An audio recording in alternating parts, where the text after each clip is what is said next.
and welcome to this month's Best and Worst of Beauty. It's the end of September here. Well, by the time I'm filming, by the time you guys are seeing this, that's what matters. It'll already be October. Happy October to you guys. September simultaneously felt like the longest and the shortest month ever. It's very confusing. But that's okay. I mean, it was fine as far as I can remember. I hope you guys had a good month as well. I'm excited to share with you my roundup of 10 awesome and not so awesome products. I've got some bad and I've got some great, so I'm excited to share it all with you guys. Grab a snack, grab a drink. These videos are always super long, but I hope you snuggle in and you're ready. Let's just sing the song together and then we can go ahead and start to climb the pyramid. It's the best and worst of beauty, whether good or bad. Here's the down and dirty. So at the bottom of the pyramid, I'm sad about this one, but at the same time, I kind of expected it. Some of y'all might remember from a Goodwill/thrift haul of mine, I included this little Nestle Butterfinger flavored lip balm. I was really excited because Butterfinger is quite arguably my favorite candy ever, and I'm also a lip product addict. I've always got some sort of a lip product on, be it an actual lipstick or a lip balm. And so I was very excited that those two things were combined for me. And this, I mean, it's similar smelling to a Butterfinger, but not quite. But the thing that really made me sad is that this stuff is awful. It's like that really hard, waxy kind of a chapstick feeling, and then the moisturization is just not there. It maybe makes your lips feel moisturized for like 3 to 5 minutes, and then like nothing. So unfortunately, this was a waste. It didn't do it for me. I'm sad about it, but I'm just gonna throw it away because I don't even feel like anyone else would want this. Like I said, it's just not a good lip balm in general. You could probably get something for way cheaper that actually works much, much better. I think with this, you're mainly paying for the novelty and the brand of Butterfinger being on there. Womp womp.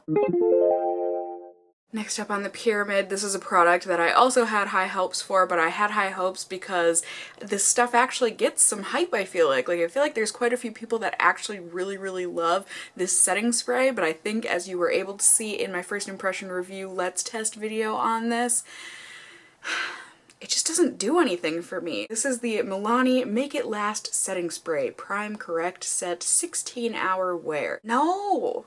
No, this doesn't do anything for me and it makes me really sad. I guess, you know, like it does the setting spray type thing where it kind of, you know, melds your makeup together, and I will give it credit in that the spritzer on this is fantastic. Like I would actually consider dumping all of the contents of this out just so I could use it for something else because the mister on this is super fine. It's just it's so nice, like no water droplets left on the face or anything. So I do have to give credit where credit is due. The mister on this is really nice. However, like I said in the video of the Let's Test on this, you can see it just doesn't do anything to prolong my makeup. It doesn't do anything bad to my makeup, I don't think, but it definitely doesn't do anything to help. Like my makeup does just as well without this, so like I don't get it. Plus this stuff is super duper perfumed. I feel like every time I use this, like the next day I'll wake up and I don't like have a breakout, but I definitely have a couple of little tiny things, and I think the perfume in this is kind of the culprit of that. It's just got a very perfumey scent to it. Like it reminds me a lot of a perfume that I actually use, so I do like the smell of it, but it's just not my favorite setting spray ever. I feel like you can get much better at the drugstore,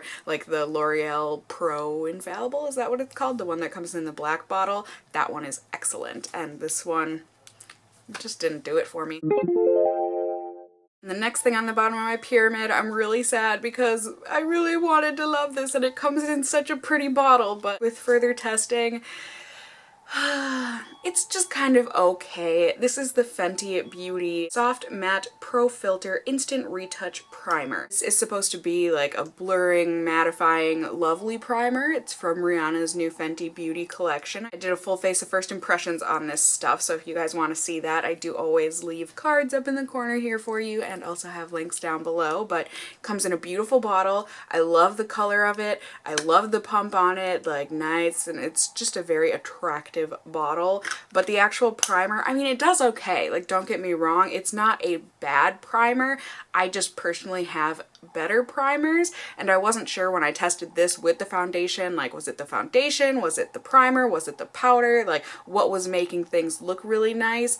But with further testing, like this, at least with the other foundations I've tried with this, I've tried it with my Estee Lauder Double Wear, my Revlon Color Stay, it just doesn't do a good job at holding, I mean, it does an okay job, but it doesn't do a good job in like my nose area, which is where I need primer especially. Like, that's the part where when my makeup starts to break down, that's the first place you can start to see it go. And this stuff just doesn't hang on in those areas. Like, it does not prolong my makeup in those spots.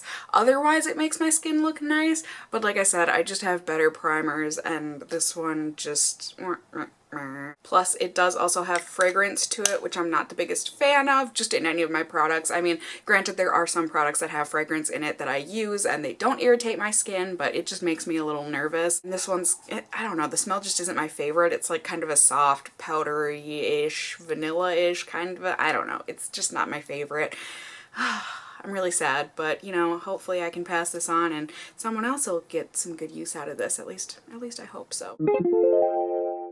And the last kind of like meh kind of a product here on the bottom of my pyramid, I have got this deluxe sample of the Caviar Anti-Aging Miracle Multiplying Volume Mist Spray Volume from Alterna. This is like a protecting type volumizing mist that you put in your hair after you get out of the shower or after you wet your hair, and then you're supposed to, you know, blow dry and style your hair as normal and whatnot, and it's supposed to give you miracle volume. And I will say it does like a decent job. Like, I don't hate it, and I'm not gonna hate going through this bottle, but it's not my favorite. I mean, and this is not a fault of the product, but I just like my sprays or leave-in stuff to have a bit more curl power. And like I said, this does not promise curl, so it's not a fault of the product. But it does help style and stuff to last in my hair a bit better, but overall I feel like it leaves my hair just a little bit crunchier than I personally like, which I guess probably lends to the volumizing and stuff, because you can fluff your hair and it'll stay fluffed a bit better for a bit longer. But like I said, overall I wouldn't personally purchase this. It hasn't done anything bad, it's just not my favorite. It's also definitely scented, but I don't mind the scent, and the scent does end up dissipating. It's just kind of like one of those fancy salon kind of smells for hair products, but you know, it's been fine. I don't hate it, but I don't love it. Climbing on up to the second tier of the pyramid here, I've got a mascara that I tried out this month and I've been using on kind of my lazy days because it's not a waterproof mascara. And here it is! This is the Burt's Bees Nourishing Mascara. This is probably one of, if not the favorite product that I tried out for my full face of Burt's Bees first impressions of their new makeup line and everything.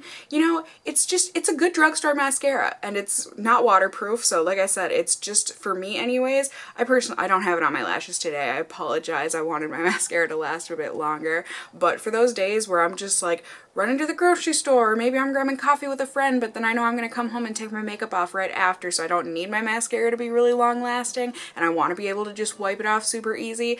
This stuff does a great job at that, you know? It removes really easily, it applies great, and it looks great on the lashes. It does a really good job of separating and lengthening and giving a little bit of volume, like a little bit of emphasis to the eyes and everything. So I really like the way that it looks. I like the way that it feels. It's very lightweight. It does, if I wear it for a long period of time, it does flake the easiest bit underneath my eyes, but other than that, I really like it. It smells like raisins, which is like weird, but I'm okay with it. And like I said, it's just been good for my lazy makeup days, so I've been appreciating having this in my collection now. And next up on the second tier of the pyramid, this product is actually something that I've been quite enjoying, but I just think it's overpriced, so that's why I put it kind of far down. You're definitely paying for the label on this one. So this is the Fenty Beauty Gloss Bomb Universal Lip Luminizer in the shade Fenty Glow. This is Rihanna's one lip product that she had come out with her initial makeup launch and everything, and it is a lip gloss. It comes in really cool packaging. I mean, I love the pentagram and everything. It's really like fat and chubby, and the actual like gloss applicator is really fat and chubby, but it's got a nice like well in it, so it holds on to product really well, and you just need that one dip in there and it coats all of your lips. It's a very thick plush type feeling gloss, but I love the universal shade to it. I mean, this really would look pretty on everybody, I think. It's got that peachy rosy kind of a color to it and some shimmer in it, and so it allows your natural lip color to kind of like peek through and everything, but it still provides some color, so people who don't have very pigmented lips, you're still going to get something out of this and it's going to look very natural and pretty. It's very moisturizing on the lips. It doesn't last a very like super duper long time. Definitely it doesn't last through eating. I mean, it's a lip gloss, but you know, if you're just sipping on a water bottle or something, like it lasts like any other lip gloss, I would say, but it's comfy and everything, and I like it for just like lazy makeup days. Like I said, if I like went out to go to the grocery store but oops, I forgot to put a lip product on, you know, this is easy enough to just like slap on and then it's comfy and whatever. But like I said, I just think it's overpriced. I mean, you can get lip glosses that feel and do this exact same thing from the drugstore for much cheaper, but I mean, hey, if you're willing to pay the extra like $5-10 bucks on this compared to drugstore, I do think it's a really nice lip gloss and I have been enjoying it. Like I said, it's overpriced. And last thing on the second tier of the pyramid, I've got one of my cats. Hi, Fig. Hi, guys. I have definitely been a beauty favorite. I'm a little upset that I'm on the second to the bottom tier. Like, Mom, what is that all about? I love you. No love back. Jokes aside, the last thing on the second to the bottom tier of the pyramid here is a product that, oh, you guys, I felt so bad about the review that I did. I felt like an idiot. I don't know how, I felt like an idiot. So if you don't know, if you can't tell already by me feeling like an idiot like that, this next product here is actually one that I've been enjoying now that I know what this actually is. Yes, I'm an idiot. I know, and I apologize.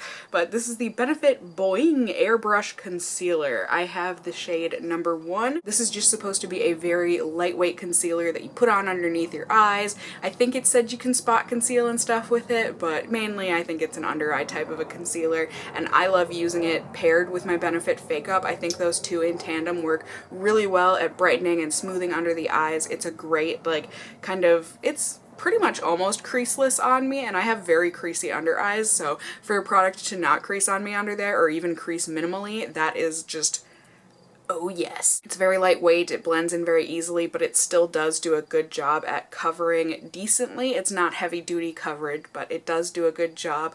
Like I said, I felt like such an like, you guys, I literally don't know how I could be so dumb. Like in the video, I said that this is the airbrush concealer, and then I go on to read about a product that is not called the airbrush concealer. I don't know how I didn't notice. I don't know how I didn't notice that I was reviewing the wrong product type of a thing, so I apologize. I thought with my edits and everything that video would not be as confusing as it would be for you guys, but like I said, I apologize, and just so you know, I do like this concealer. I don't think it's like the greatest thing out there or anything, but I do actually really like it, and when this runs out, I probably will be repurchasing it. Like I said, I really do like it in tandem with my Fakeup. It just gives that extra coverage and whatnot, and I just have not been sleeping well this month, I feel like, so I need some extra help underneath my eyes more than what the Fakeup can do for me. So I've really been enjoying this. It's very creamy, it's very nice. Shade selection sucks. Benefit always, I feel like, has a really crappy shade selection for their skin products, which is unfortunate, but if you are one of the 3 shades and you do like a lighter, lightweight, natural kind of a coverage, I do think that this is something worth checking out. Now, moving on up to the second to the top tier of the pyramid here, I've got a couple of eyeshadow palettes to share. And they're these guys. These are the 2 Sephora Pro palettes that I got. There are technically 3 palettes, but I did not get the warm palette because I feel like I have enough warm palettes to last me at least 3 lifetimes. I did do a full review with swatches and eye tutorials and everything on these palettes, so if you want to go watch that, I personally would recommend it. I worked very hard on that video, as I always do with all of my videos, but I don't know, if people just aren't interested in these palettes, that video just didn't do very well, I feel like. I mean, that's okay. I think it's because it was very long, but like, I was reviewing 2 very large palettes, but in any case, I have the Cool palette and I've got the Editorial palette. So the Cool palette, I think I said this in the video, but like, this is the pretty princess of palettes. If you like cool colors on your eyes and you like pinks and purples and stuff and neutrals, this is well worth your money. These are like 60 some bucks or something. They're expensive, yes. I think, are they like 68, 69? They're expensive, you guys, I know. But you get a ton of eyeshadow in this, and oh my gosh, these shadows are great. Now, I will say there is a lot of powder to them. As you can see here, they are quite powdery, but if you tap your brush off, there's no fallout or anything on your lids, and these are easy enough where the magnet of these palettes is fantastic that you can just leave it in there and it's not going to go anywhere, and you can use that excess powder for next time. I feel like this is more equivalent to like the Anastasia Beverly Hills Renaissance palette rather than the Subculture palette. I don't find this one to be as messy or hard to work with or anything. These shadows blend beautifully. They're just pigmented enough, you know, they're not so pigmented where you're gonna make tons of mistakes and everything and then you can't blend it out. They're just the right amount of pigmented, they blend beautifully, they go beautifully together. The glitters are definitely more toppers in these palettes. I feel like with a lot of the reviews of these palettes online, they talk about how they hate the glitter shadows, and I get that. You just have to go into it knowing that they're kind of the type of shadow that you rub your finger in and you pat on your lid to get kind of like an overspray type of glitter. But that being said, here is the editorial palette. You know, the actual packaging of these is really nice and sturdy. It's got the great magnetic closure, huge mirror in here, and then the editorial. I really wanted this one and have been loving this one for pops of color underneath my bottom lash line. I just think it's got a gorgeous array of shades. Now granted, you can make complete looks with this palette too, but they've got great chromes and metallics and duochromes in here. Like, this is a gorgeous, gorgeous palette if you like playing with colors. But I would say if I were to recommend any of the palettes, I would definitely recommend the Cool palette just because it's more what I use on the daily. Like, I love, love, love creating looks with this palette. You can go night, you can go day, soft, smoky, everything in between. And I love the editorial palette, like I said, for just those looks where you're like, oh, I just wish I had that pop of color that I could use for underneath my bottom lash line.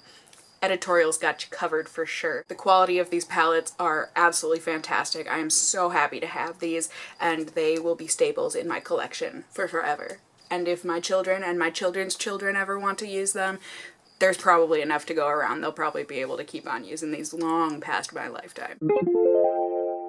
And the second to the top product on my pyramid here, I know we're going a little Fenty heavy here, but I really wanted to be able to follow up on these products from that full face of first impressions for you guys.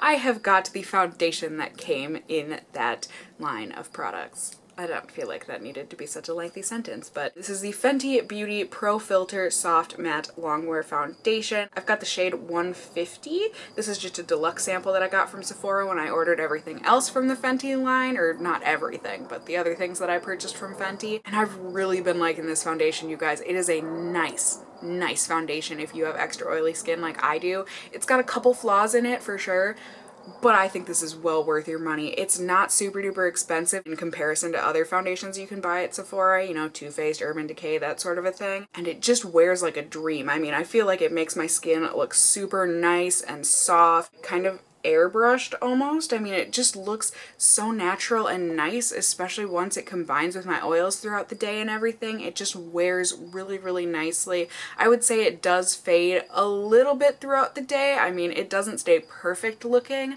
but overall I think it looks fantastic. It is super duper lightweight. It does have a bit of a sunscreeny smell when you first put it on, but I personally find that that dissipates. It also does dry down at least a shade darker than when you first put it on. So for me, when I buy the full size, I will absolutely be buying the full size of this when this runs out, but I will be buying at least a shade or two lighter than this just so I don't have to mix it with my white mix-in. But you know, for now, that's working out just fine for me. Like I said, I just have really been liking this foundation. It gives a good, I would say medium to full coverage, you know, depending on how you build it up. You can use a brush or a beauty blender with this. Both methods work just fine. It's quite transfer resistant, it is quite oil resistant. It's just been really good even in these hot humid months, although now we're starting to get into the cool season. I'm sorry if those crickets are driving you crazy outside. I have no control over Mother Nature and it just feels so nice to have my window open here. I mean, I personally find the crickets calming, but what do I know? So yeah, this is a great foundation. Rihanna, you did a fantastic job and I really, really like it. And I'm excited to buy the full size in a shade that works a bit better for me. It's good stuff. And last but not least, you guys, top of the pyramid. I was not expecting to love this product as much as I do. I kind of bought it thinking, you know, like, oh, it'll be fine and like I need a replacement anyways. I somehow, you guys, like going into this month, I was like, I want a peachy cheek color. And I know exactly which one. I want my NARS Orgasm. That's the one. I'm gonna be wearing that this month. It's gonna be perfect. I'm gonna love it. Blah. I don't know what happened to my NARS Orgasm blush, you guys. It doesn't exist. I've looked everywhere. I looked in my actual like makeup collection, not there. I looked in my pantry because I don't know, I didn't know where else it could be. It wasn't in my pantry. I looked everywhere. It's not in my living room, it's not in my bedroom, it's not in my closet. I don't know what happened to it. Literally no idea. So I figured, I was at Sephora one day and I was like, well, I guess I'm buying a replacement one, but then I saw that they had this little duo of the NARS Orgasm Blush and then the Hot Sand Highlighter. And I don't know that I've ever tried a NARS highlight, but I do know that NARS blushes are like one of my favorite blush formulas underneath the Tarte Amazonian clay formulas. So I figure, hey, why not? Get a little twofer here. I think this was a bit cheaper than a full-size blush because I think you get a bit less product overall, but these airplanes. But like for me, that's totally fine because when do I ever go through a full-size blush anyways? I don't. But you guys, this highlight is gorgeous. I love it. Like, I love the blush too, but like as a duo, this is fantastic. The NARS blushes last mostly all day. Like I would say if my Tarte blushes last, say 16 hours, my NARS blushes last maybe 12 hours. You know, they don't last quite as long, but they last pretty much all day, you know, and they're gorgeous. They're that perfect amount of pigmented, but not too much. So I don't have to worry about looking like a crazy crayfish or anything. But the highlighter, it's the same type of texture, but it gives payoff in the most natural and radiant way. Like you can tell I'm wearing a highlight, but it looks so natural that you might for just like a couple seconds doubt, like maybe that's just Cassie's skin, like maybe she's just got a glow to her. No, it is absolutely this highlight and it is gorgeous and it lasts far beyond the blush. So I don't know what's different between the highlight and blush formula, but the highlighter formula is just a little bit better, and oh my gosh, this color is gorgeous. It's like that perfect yellowy champagne, but like with a bit of peach, and paired with the Orgasm, like my cheeks just look so healthy and glowy, and I just love this little duo. It's fantastic. It would look so good on like everybody. It's just one of those kind of universal shade combos, I feel like. Oh, love it. Love it. Like this is one of the products that's going to be very painful for me to put away and to pull something else out for October and everything. But you know, it's part of my job. You will be missed, but oh, I will be digging you out very soon because you are gorgeous. So yeah, there you go, you guys. There was my roundup of beauty products for my best and worst of beauty for September here. I hope you guys enjoyed it. I hope you had a wonderful month of September, although chances are there were quite a few of you that did not have the greatest month because of all of the weather problems going on in the US and elsewhere, but just I hope everyone is safe and happy and healthy and moving onwards and upwards here going into October. I hope it's a better month for everybody here. I hope you enjoyed this roundup of beauty products from me, found some products that you might want to check out for yourself here, or maybe some products that you are going to want to avoid.